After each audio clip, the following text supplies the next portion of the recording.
Good morning. How's everybody? It's 11 o'clock, so we're here to have our daily chat.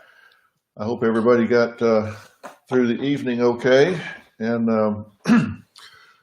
nobody got any bad news, and found out that you had this not so good disease.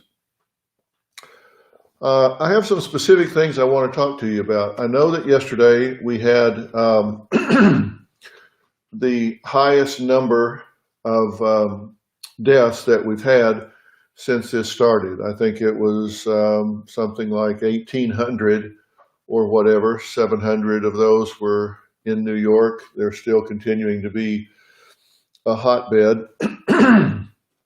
But I've been talking to the experts, as you know I do, so I can report back to you.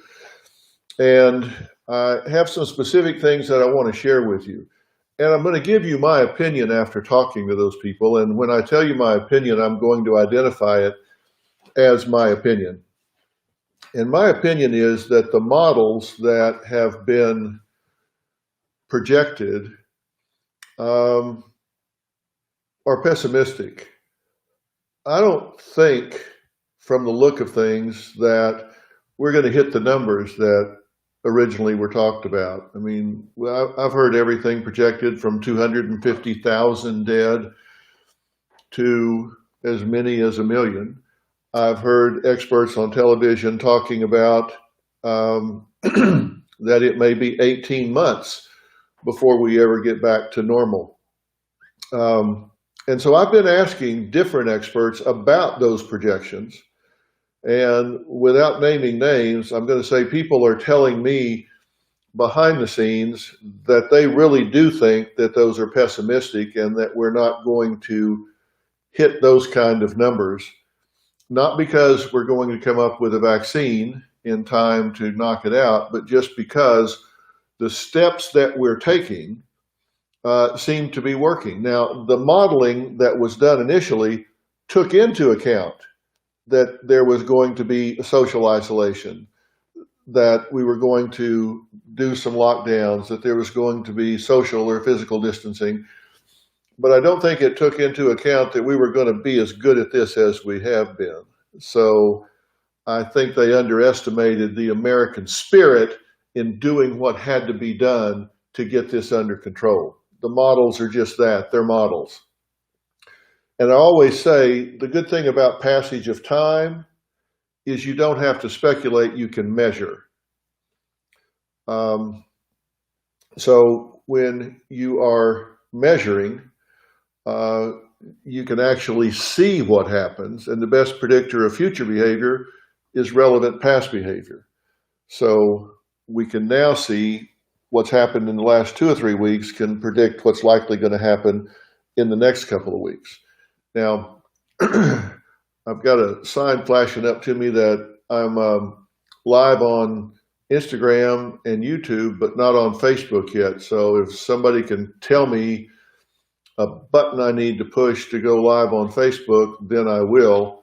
I pushed live and I didn't get a confirm button to come up this time. So if somebody can screen share, Max or somebody can screen share to get me live on Facebook, then go ahead and do that. And I'm just going to keep talking, and then maybe we can post this on Facebook. But I know I have a lot of Facebook viewers that are wondering where I am right now because it's 11 o'clock. So if you guys can work some magic to get me up on Facebook, please do, because I don't want to disappoint those folks that have come here to share. So hopefully they tell me they're working on it. But here's the thing. I'm not saying that we're not going to see the numbers that we're looking for. I'm not saying that to trivialize this, and I'm not saying it because I want you to let up. You know, I have to be careful about what I say sometimes because I know that people listen, and I know that they react to what I say sometimes. Not that you don't think for yourself, because I know you do, but I don't want to be misunderstood. So when I say this, I'm not saying it because you can go, oh, well, whew, we're through that. No, we're not. I'm saying we are where we are because we have been in compliance with what we've been asked to do. And in some cases where we've been mandated to do it. I don't know what your governor has said, but I know our governor has said, keep your butt home or we'll pick you up and take you back there, which I think is probably okay. But I say all of that to say this. I really do think it's time that we start thinking about how we're going to re-enter our lives. And I say that because we need to think about it. We need to think about relaunch. You know, when you've been in your life as much as we have, I mean, it's just every day, just zing, zing, zing, zing, zing, racing along, taking kids here, taking kids there, going to work, keeping all these balls in the air. We get used to a certain pace, and then all of a sudden, it just kind of grinds to a halt, and we're inside four walls. We're not going to work. We're not running errands. We're not busy. And what's the old saying? If you want something done, give it to a busy person to do. Well, all of a sudden, we're all less busy. I'm not saying that you don't have a lot to do with children at home, but you have less to do because you're not working 50, 60 hours a week, plus taking care of those children. So I've been talking to a lot of people, and they're saying, you know, my world feels smaller. So when it comes time to get back out there, I think a lot of folks are telling me that it seems a little scary, it seems a little intimidating, and they're really wondering when they say it's okay to go back out there, is it really okay? Or are we going to get back out there and then all of a sudden there's going to be a second wave of this and it's going to spike back up again? So I don't think people are going to say the day we're released to go back out there, everybody's going to say, hey, let's go to a Dodger game.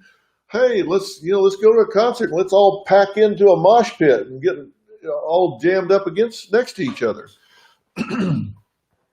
So I think we may kind of tiptoe back into this. So I think we need to plan for that. And so I started asking some questions about what should we expect when we get back out there? How infectious is this disease if we have really pushed it down where we don't have to be concerned about everybody standing next to us? It's not going to go away completely. There are still going to be some carriers out there. And here's what they're telling me. Some of it's disturbing. I'm going to be honest with you. Some of it's disturbing, and some of it's not. Let me tell you the disturbing part. In the JAMA, the Journal of the American Medical Association, they published a study just a few days ago that said the sneeze data says that when you sneeze,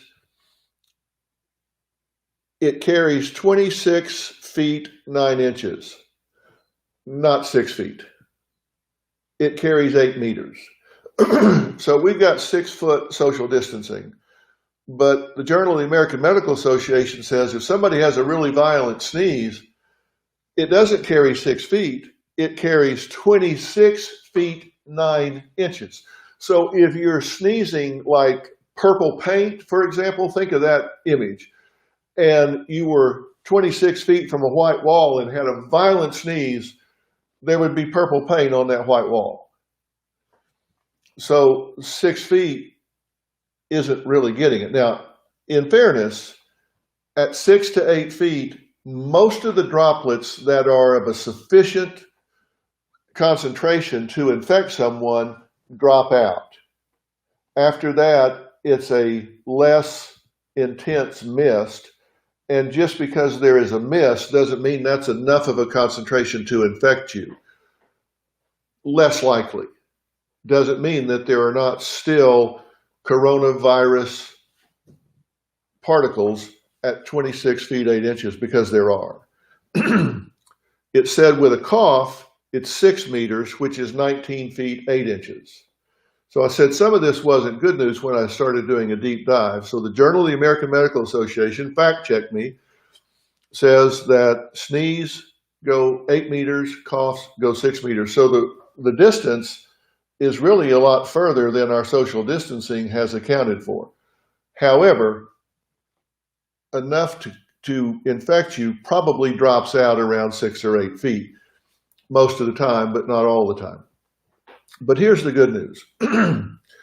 I was really concerned about how safe are we if we're rubbing up against someone that's sweating, or if we're getting takeout food that's handled by someone that has the disease, has the virus, or maybe a food preparer sneezed on our food, something like that.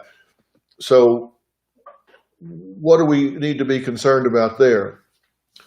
What the experts are telling me is this is a respiratory virus. So sweat coming out of the pores are not respiratory. That's not respiratory. It has to come out of the respiratory system. So if somebody's leg is sweating and it rubs up against you and they are positive for the coronavirus, that's not likely to infect you. It's got to come out of the respiratory system. That's why it's so important that masks be worn.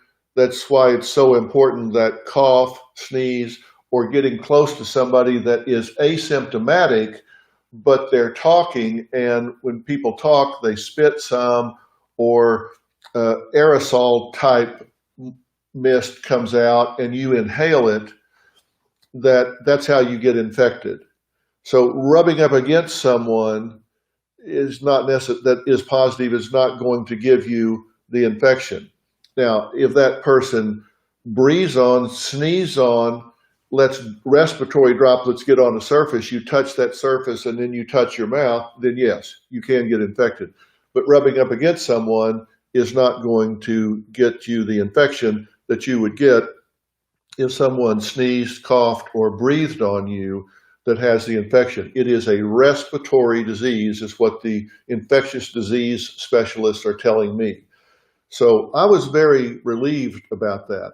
When I was asking them about food, they were saying, no, it's not food-borne. It doesn't live on food. This is not a live virus, and so it doesn't live on food, but it does live on food packaging. So that's why they're saying if you get food delivered, you don't need to be concerned about the food being contaminated. You do need to be concerned about the packaging being contaminated. The food in it is not what you need to be concerned about, because the questions I was asking them was, does it help if we get the food out of the packaging and put it in the microwave? And we microwave it for a period of time to kill anything that might be on it.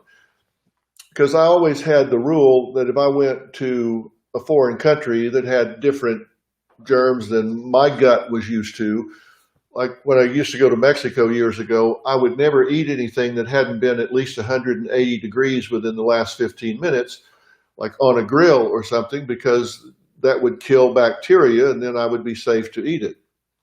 So I wouldn't eat lettuce that had been washed in water I didn't know was clean. I would eat something that had been on a grill, grilled shrimp where I can see it and I know it's been 180 degrees, then I would feel safe to eat it. They said, doesn't help. Putting it in the microwave has no effect whatsoever, but don't worry about that because it doesn't live on the food anyway. They said what you need to be concerned about is the packaging, that it can live on the cardboard, it can live on the plastic. So what you need to do is when they deliver the food, you need to take it out of the sack or the bag on the porch with gloves and then bring it in, and the packaging that it's actually in, you need to take it out of that and put it into a container in your house with gloves. Then you need to take the gloves off, wash your hands really good before you eat, and now you've gotten rid of everything that could have been contaminated along the way. That lowers your chance of infection a lot. So that's why I've been saying from the beginning, we're not helpless. We can do things here that make a big difference. And I know you guys are doing that. That's why we're seeing this curve flatten. And that's why I'm saying we're not going to hit the peaks that I think were originally predicted. So I started talking about all this because I was saying, I think we're going to get back to our lives, and we're going to have to start preparing ourselves to get back to our lives. I have said that I think that the mental, emotional damage that this has done to us is going to take a bigger toll than the virus itself. Now, the reason I've said that is because 85% of the people that contract this virus are going to either have no symptoms or mild or moderate symptoms. Now, 15% are going to get ill enough to maybe go to the hospital, and a small percentage are going to actually lose their life to this. And that's not okay. But 85% of us are going to have either no symptoms at all. They're now saying 25% of the people that contract this have no symptoms at all, which is what makes this so dangerous, because you can't spot them. If the people that had it were out there coughing and sneezing and wheezing and snot hanging out, they'd be easy to spot, right? We'd give them a 27-foot berth. We'd go way around them, but you can't spot the people. They don't know they have it. We don't know they have it. So we get next to them and they breathe on us and we get it. So they're silent. They're like secret agents among us out there. But most of us are going to have zero, mild, or moderate symptoms.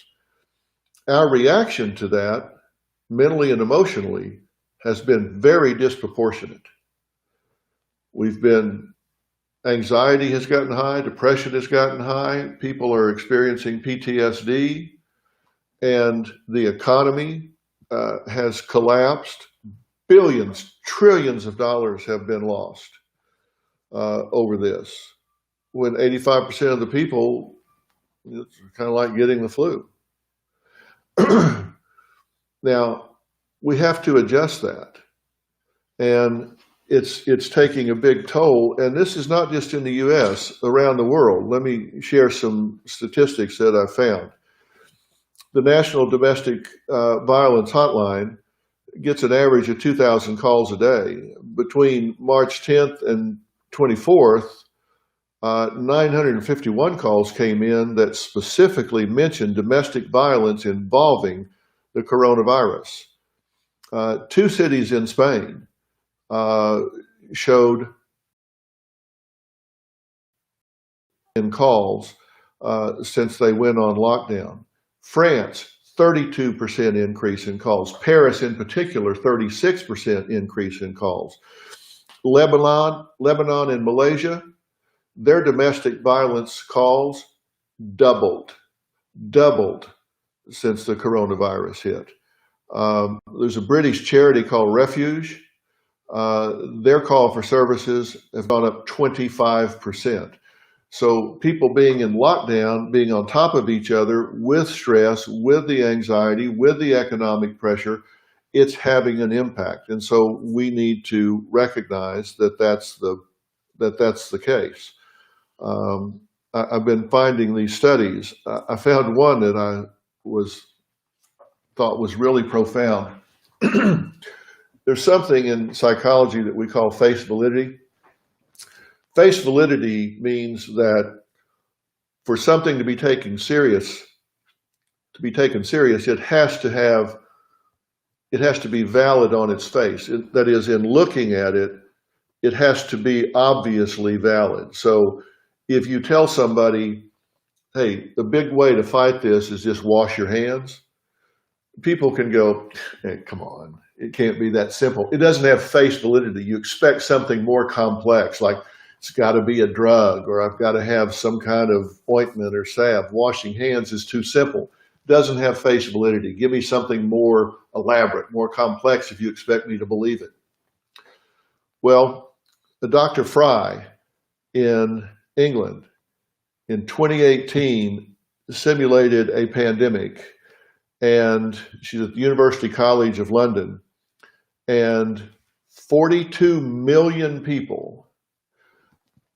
They modeled this with 42 million people with samples and had an experiment where hands were washed 5 to 10 times a day, and the infection went from 42 million to 21 million, cut it absolutely in half, just simply by washing hands from 5 to 10 times a day, because they rid themselves of the germs, it cut it in half. So it doesn't have face validity, but when you look at the research, it is a powerful, powerful tool. So that's why we've been saying wash your hands and don't touch your face, which I've probably done 6 times since I started talking to you. I have this terrible habit of touching my face. My face is twice as big as yours, so maybe I get double. Start thinking about getting back into your life. Start thinking about, am I anxious about that? Have I gotten kind of paranoid here? Am I anxious about the world? Do I now see the world as a hurtful place? Do I now see the world as threatening? Did I think I was bulletproof? I've said that I think this has had the biggest impact on the collective consciousness of the United States, the biggest impact since 9/11. When 9/11 happened, I said I thought it was the death of innocence in the United States because we had never had an attack on American soil by a foreign power. You know, we'd seen them attack U.S. forces in other places, but no one ever dared attack the United States on domestic soil. We thought we were bulletproof, and we were pretty lax. And as a result, we got attacked on 9/11.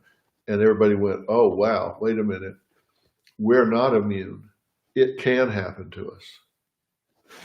And we have this idea that bad things happen to other people. We watch the news. That happens to other people. Other people get kidnapped. Other people get murdered. Other people die in violent car wrecks in fog on the freeway where there's a 50-car pilot. That happens to other people. It doesn't happen to us. We hear about tsunamis out on the Pacific Rim in Asia. We think, wow, that happens to other people. It doesn't happen to us in America. We hear about a pandemic. That happens, you know, in Africa or Asia. It doesn't happen to us. But now it has. And we realize we're not immune. So has that shaken your faith? Has it caused you to think, well, hey, we're not as bulletproof as we thought we were? Has it caused you to maybe have less confidence that we're bulletproof in these things? If it has, that's probably okay. But if it scares you to the point of losing confidence in your ability to navigate life in the world, then that's not okay. So I'm going to be talking about that going forward. I want to start transitioning into getting back into life. The American spirit is very resilient unless you let anxiety and depression and stress block that. So what I'm going to be talking about on these Thursday morning chats is resilience, how to get ready to go back out there, how to get your children to go back out there. Because you've got to start wondering, what are children saying to themselves about this? If you're experiencing anxiety and depression, what are your children experiencing? We need to start listening to them and wondering, are they seeing the world with big teeth? Are they starting to be afraid? And if you're afraid, if they're afraid, I'm sorry about that, but I'm going to help you figure out how to overcome that. There are ways to overcome it. I'm going to help you do that. That's what we're going to be talking about on Thursdays going forward. Now, on today's show, we talk about just that. I'm talking about people that are looking at their future and how to go forward. In fact, I talked to a silver medalist diver in the last Olympics. And he was ready for the Olympics this time, and then they got pushed 16 months, and he was barely getting by. I mean, this guy, he is training all the time and traveling the world, and he and his wife were just barely getting by. It's the 4th most watched sport in the Olympics, but they don't have sponsorships. And now he's faced with, how do I get by for another 16 months? I mean, it's just terrible.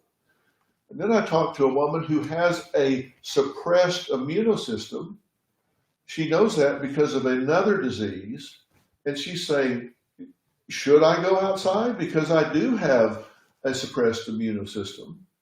And is this going to kill me if I go outside? Am I going to have to stay in for a year? My brother had the same thing, and he died 3 years ago because he caught an infection. What do I do?